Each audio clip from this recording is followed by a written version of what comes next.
Welcome back. A warning to viewers that this segment contains talk of suicide and sexual abuse. Rehtaeh Parsons' death made headlines across the country. When she was 15, she went to a party. The next day, a sexually explicit photo of her began circulating online. Less than 2 years later, after being relentlessly bullied and harassed, she died by suicide. It's now 8 years later, and her father is continuing the conversation about cyberbullying and mental health. He tells her story in his new book, My Daughter Rehtaeh Parsons. Glen Canning joins us now. Thanks for being here, Glen. Glenn, in the book, you write about how much Rehtaeh tried to get help after what happened to her, including going to the police, but sexual assault charges weren't laid. And you wrote that she was disappointed to death. How did the systems fail her? I think it was a few systems. It was the school, it was a mental health facility, and it was we feel that she was failed by the police as well. In her case, they investigated it for a year, and in that year, they never spoke to any of the four boys Rehtaeh had said assaulted her. No interviews with them, nothing at all, and it was frustrating for us. I know she was really mad about that because she was always hopeful for that whole year. As painful as it was to keep waiting and waiting and waiting, and nothing's happened. During that time, the photograph of her being assaulted was spread to four different high schools in the Halifax district. It was girls doing that, and they would find out if she started a new school and where she was, and they'd start texting her or sending her messages or letting other people in her life know that they're going to constantly be doing this. You'll never get away from it. There will be no escape.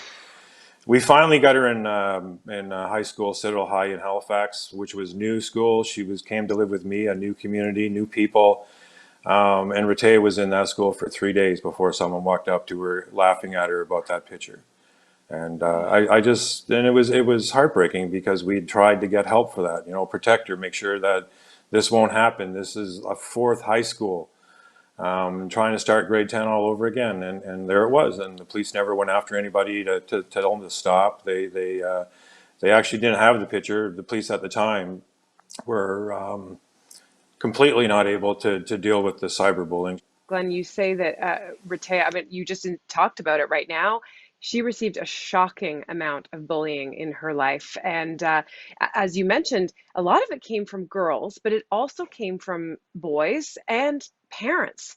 And you say that we kind of have a culture that supports victimizers. Can you talk a little bit more about that?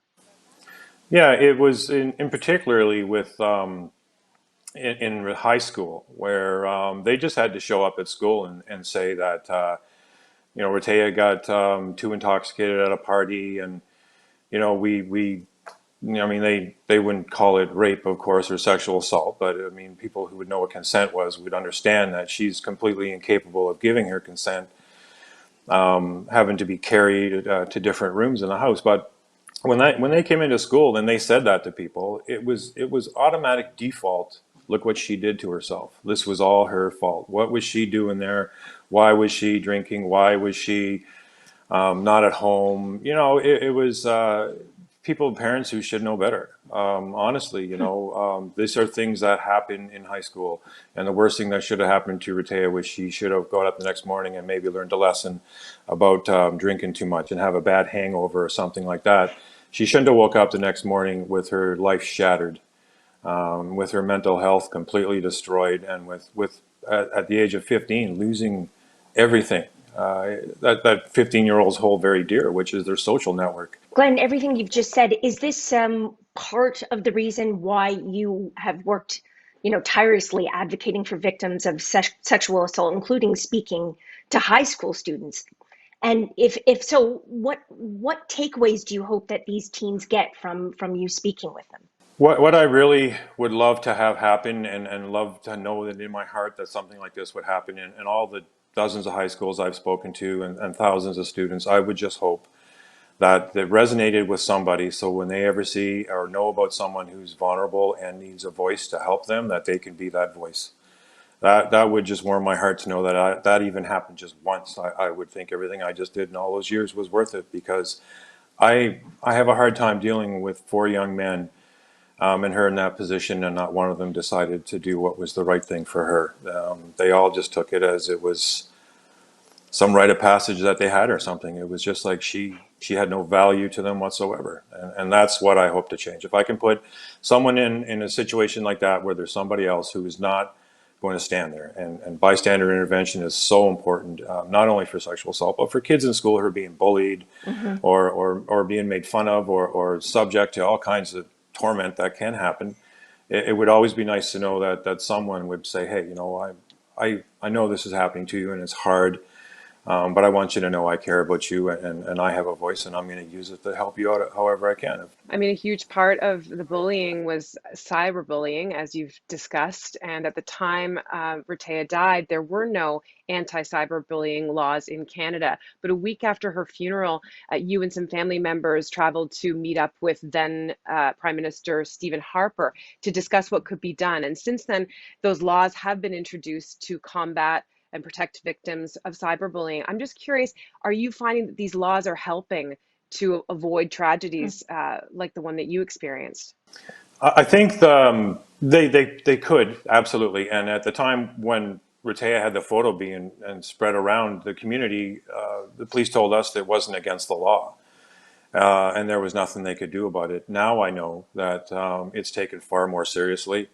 There has been laws changed regarding cyberbullying and cyber abuse. Our communities are no longer willing to accept it. Bullying is becoming something that is like drunk driving. You know, Mm-hmm. where people find out if you do that, it's like, why would you? Why? You know, Mm-hmm. it's such a hurtful thing to do. And I think that, you know, we just had a Governor General of Canada step down for bullying.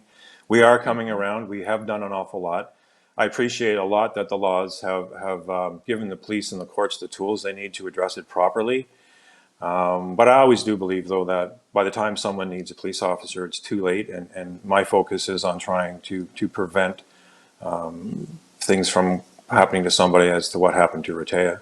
Glenn, you write about toxic masculinity in the book, and Rehtaeh's mother actually said to you that the boys were victims of it as well, that the boys were or have been raised to objectify and demean girls and women, and girls have been raised to sort of accept it.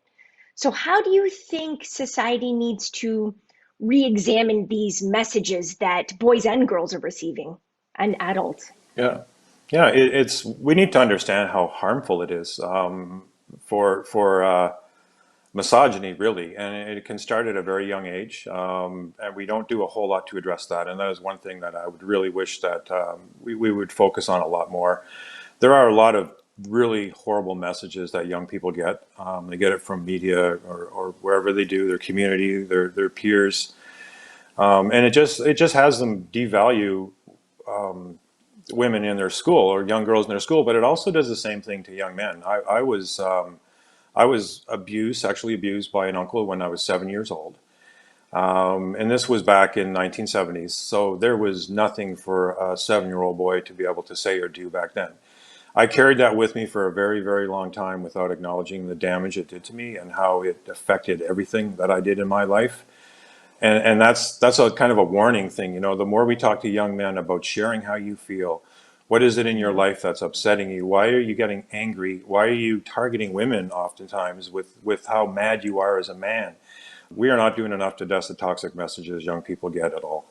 And that's too bad. We could be doing it. We could be doing it in school. It doesn't have to be graphic or anything, but we really need to teach something about consent and healthy relationships and what other people's boundaries are and why you need to respect them, but also teach other people if you're feeling really sad, if you're feeling depressed, if you're really upset or angry, we need to let young people know the best thing they can do is start talking about it.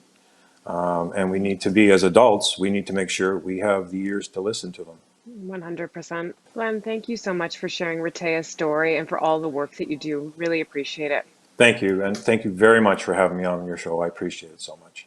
So the book is called My Daughter Rehtaeh Parsons. It's available now, and we're going to have a link to a list of resources for sexual assault survivors and mental health supports on social media. Don't go anywhere. We'll be right back.